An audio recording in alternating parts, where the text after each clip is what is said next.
The Smoking Mirror, Chapter 6. Reality was crumbling around them. Johnny couldn't see anything, but he felt and heard great chunks breaking away and sliding into the void. Instinctively, he knew that his own flesh would soon be in danger. Gripping his sister's hand more tightly, he moved forward. It was like pressing against a sheet of plastic, a membrane that gave slightly but wouldn't allow them through. Johnny was nothing if not stubborn, though. He strained with every ounce of will he possessed. The membrane stretched further and further.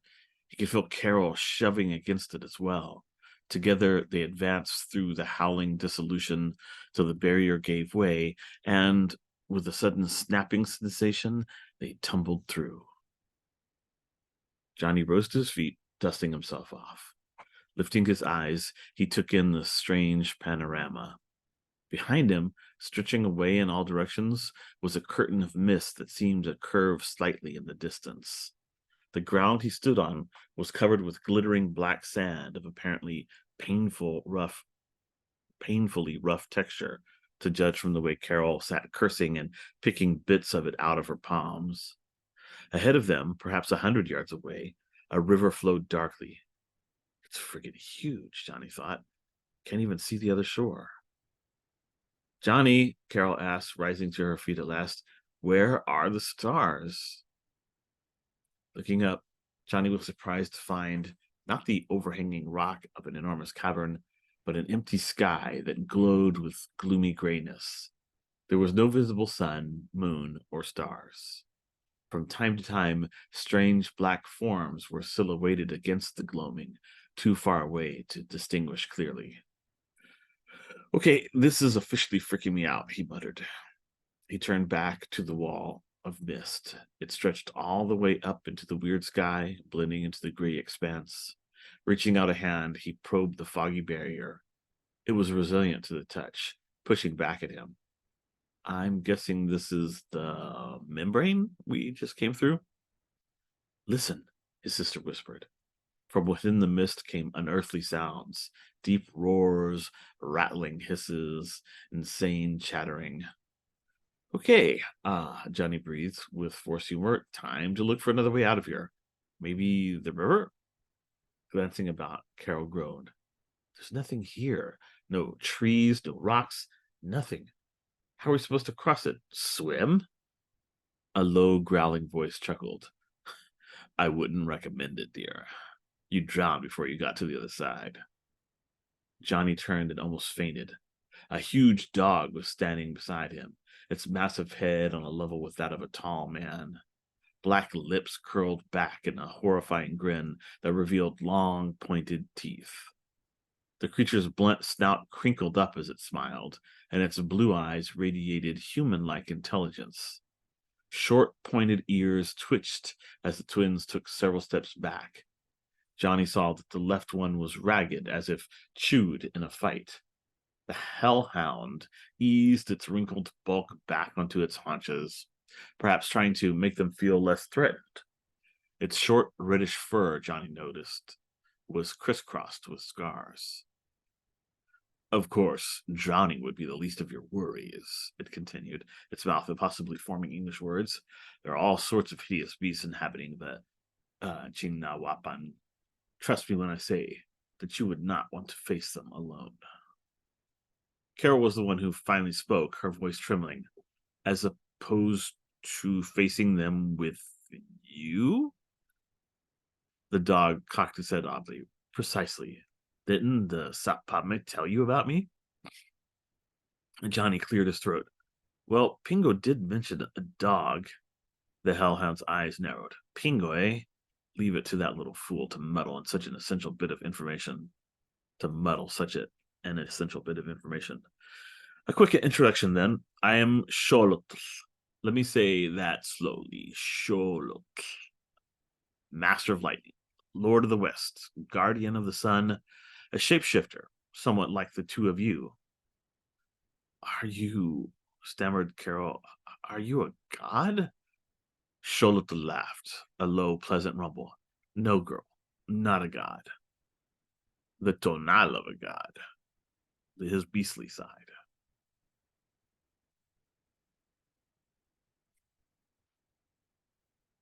the part of him able to pad through the darkness and stop the slimy things that crave destruction. I've been sent to give you aid to the degree that I can. His heart still pounding in fear of the huge dog, Johnny took a tentative step forward. Why? Pardon me? Why give us aid? I mean, we're here to get our mom back. I don't understand why some mysterious god's animal soul would be interested in that. Don't you guys have, like, more important stuff to worry about? Shoto lowered its head to look more fully into Johnny's eyes. Juan Angel Garza, I assure you that there is presently nothing more important than this quest of yours. Though, I don't quite remember why. You don't? Johnny tried to sound as cold as possible. Remember? What the heck does that mean? Come, boy. Tell me it's easy for you to recall your human life when you're in jaguar form. Some things are forgotten. That's the price we pay for this ability. What I do know is that you are both very special. Twin Nahuales are very rare and very sought after. Different factions of extremely powerful beings will want to discover whether you possess Shoshal. Shoshal? What's that? Carol asked. Savage magic, a special sort of spiritual energy that, very infrequently, twin shapeshifters are able to wield. Being so rare, it is little understood.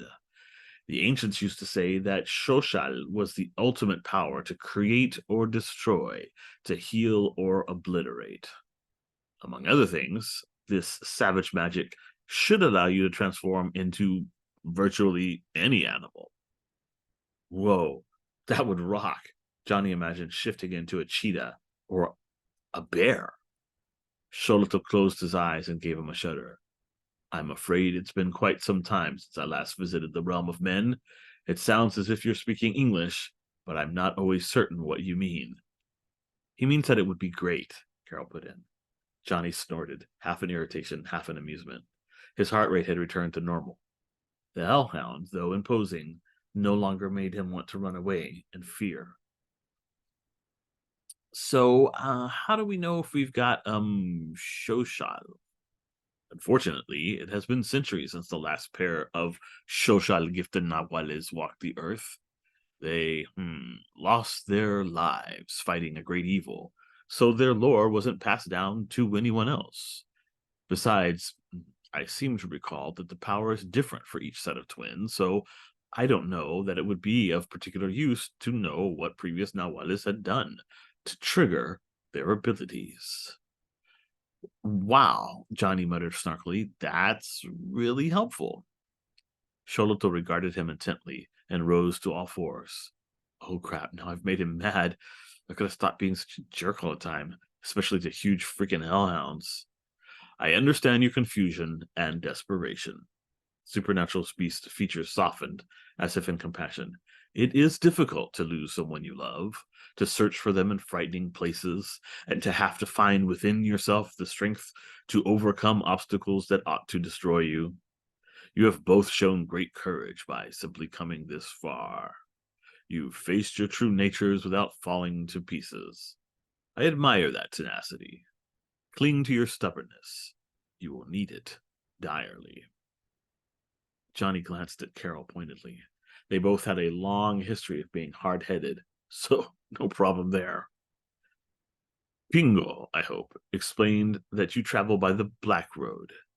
Very few souls leave the realm of men by this route any longer, and its guardians have grown restless and hungrier for cruelty than ever before. But if you are to rescue your mother, and thereby stop the dark forces that even now rally against your world, you will have to face them. I will be your guide, so far as I can. What little I know, I will teach you. In the end, however, you too will face your mother's captor alone. To be victorious, you must be true to who you are. Yeah, more cryptic garbage. But a part of Johnny felt energized by Sholito's words. He liked challenges, liked competing. If I can do something, I can do it really well. Always have been able to. So I'll get this magic stuff down in time to kick some underworld butt. I'm sure of it. Okay then, Carol nodded, her lower lip trembling just a little. So, I'm guessing our first obstacle is getting around that ginormous river? Yes, Carolina. Luckily for you, no skill of yours is required this time around. All you need to do is climb up on my back and grab a fold of skin. Don't worry about hurting me. You can't. Come on now. What the heck? Might as well. After securing his clay water jug to a belt loop with a leather thong, Johnny gripped Charlotte's skin and hauled himself up. The fur was surprisingly soft. Reaching his hand down to his sister, he laughed. Better than riding a pony, Carol. I don't think you'll fall off this time. Her face red. Carol ignored his hand and clambered up on her own. Don't start with me, Johnny, or I'll tell Charlotte that you're not a dog person. The hound's mirth rumbled beneath her legs. This is good. Humor is good. Joy is better, but humor will do for now. With a bound, he set off. The water was dark, and Johnny figured that meant it was very deep. This is no ordinary river. We're in Miklan now. It might go on forever. As if reading his mind, Sholoto growled a warning. Don't let go of me, not for a second. There's no retrieving you if you fall. The depths of Jignawapan are a dark corner of the universe that not even I dare explore. Do you always swim people across? People, never. You're the only humans, the only living humans, to ever set foot in this place. I've ferried gods across, however, and a soul or two. The souls that once traveled this path to beyond were buried with their dogs, and the shades of those loyal beasts would bear their masters across. But those days are long past. The hellhound plunged into the inky waters, its legs pedaling beneath them. The light currents tugged coldly at the twins' calves. Carol's teeth chattered. Like Mom, she can't stand the cold. An image flashed through his mind. His mother, wrapped in a blanket, sitting at a work table at 2 a.m. The memory made his chest ache, but there was nothing much to distract him. Above them, the gray sky stretched on forever, and on all sides, the black water steadily flowed. The twin and their guide advanced quickly, but the river seemed endless. That got Johnny thinking about the geography of the underworld. So, Xolotl, what would have happened if we had, I don't know, decided not to cross the river, if we just started walking along that black sand? You would eventually circle back to where you started several years from now. What about crossing back through the curtain? You would be as lost as if you had tied a stone round your neck and dropped into the river. Like most hells, Miklan is circular. The only way out is to head toward its center. Carol chilled violently. Wait, most hells? You mean there's more than one? Yes, Carolina. But let's focus on this one, shall we? What felt like hours passed in relative silence, empty except for the splashing of water and Carol's steady breathing. But the quiet wasn't so bad. It was sitting still that was driving Johnny crazy. He hated having nothing to do. Like Mom, he mused. We both have to be active or we get antsy. Dad used to say we suffer from ADHD. He was about to make some sort of clever quip when something grabbed his foot and pulled. Xolotl, there's something under. It came again. This time, Johnny almost lost his balance. Carol twisted around, her eyes wide. Put your arms around my waist. What? No, I've got a good. A violent tug pulled a sneaker from his left foot. What the? Something just stole my damn tennis shoe. Johnny, put your arms around me now. An old anger rushed up within him. Don't tell me what to do, Carol. You're not my mom. You're not older than me. I don't have to listen to. Now he felt the slimy thing curl around his foot, tightening like a noose. He tried to kick himself free. Crap, it's got me. Juan Angel Garza, Carol shouted. Que me abraces ya. Grumbling but afraid, he did as Carol said, conditioned by years of his mother's shouted commands in Spanish. She leaned forward and wrapped her own arms tightly around Charlotte's neck. If it's not too much to ask, could you swim faster, please? Snarling at some bone-white coils that broke the water beside them, the hellhound began to churn the water in earnest. The grip on Johnny's foot was nearly unbearable. It won't let go. One of the milky tentacles came closer, and Sholito snapped its jaws on the creature, shaking it mercilessly. Johnny's foot was released. Okay, I'm okay. Sholito, perhaps drawing on deep reserves of energy, began to rocket across the water. The far shoreline was now visible, a broken horizon of jagged rock. After a few minutes of sustained speed, the hellhound slowed. Carol's death grip on the beast's neck slackened, and Johnny sat up straighter, seizing a fold of Sholito's skin as he let go of his sister. I believe the danger has passed. The hellhound turned its head and examined them with one wise blue eye. Leaving me with just one shoe, Johnny muttered. You'll not be needing shoes for the most part. Do you see all those sharp rocks over there? You planning to let me ride your back all the way to the Lord and Lady of the Dead or whatever? Sholito sighed heavily, causing the twins to shift. Oh, you're Naguales. Your journey will largely be made in animal form. But we can't even control it. You'll have to learn. Carol turned and looked at him. Her eyes were full of tears. You have to trust me, Johnny. If I tell you to do something, you've got to just do it. What? Drama queen, like always. You could have died. That thing might have pulled you into the river and you'd sink and keep on sinking. And what would I do then, huh? She turned her back on him, stifling a sob. The long silence that followed was suddenly interrupted by Sholito's rumbling, growly voice. After that attack, you were probably wondering why such a place as this even exists. What sort of a god would put souls through such torture just to move beyond? Several snide comments ran through Johnny's mind, but he kept his mouth shut and listened. From the very beginning, the oldest gods appointed a pair of brothers to oversee the development of life on your world, to ensure the balance of growth and decay, creation and destruction, life and death. Twins. They've had many names, but the Aztecs called them Quetzalcoatl and Tezcatlipoca. Well, as is sadly often the case, one brother's envy of the other destroyed their friendship. Tezcatlipoca, hating the joy that creation brought Quetzalcoatl, began to undermine or outright destroy those creations, upsetting the balance. Time and again, he wiped out life on Earth. Quetzalcoatl, undaunted, would simply begin again. Finally, human beings came into existence, and Tezcatlipoca, for some reason, decided to twist humanity to his purposes instead of obliterating it. One of the tools he used was fear, especially fear of death. But humans needed something tangible to fear, so the Lord of Chaos went to his brother, the Lord of Creation, and proposed a deal.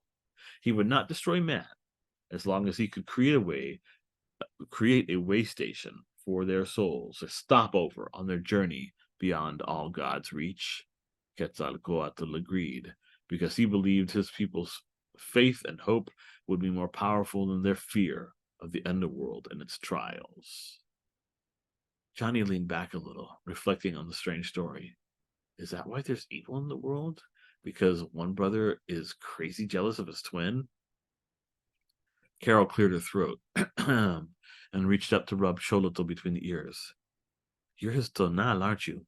Quetzalcoatl's? The hellhound said nothing for the space of several seconds. Then he murmured, Yes. She doesn't get it, though. She's all relieved, teary-eyed. But if Cholito, Quetzalcoatl's animal self, is helping us, then that probably means that Tezca, whatever it is called, has got mom, which means we're stuck in the middle of the oldest family feud in the universe. Wonderful.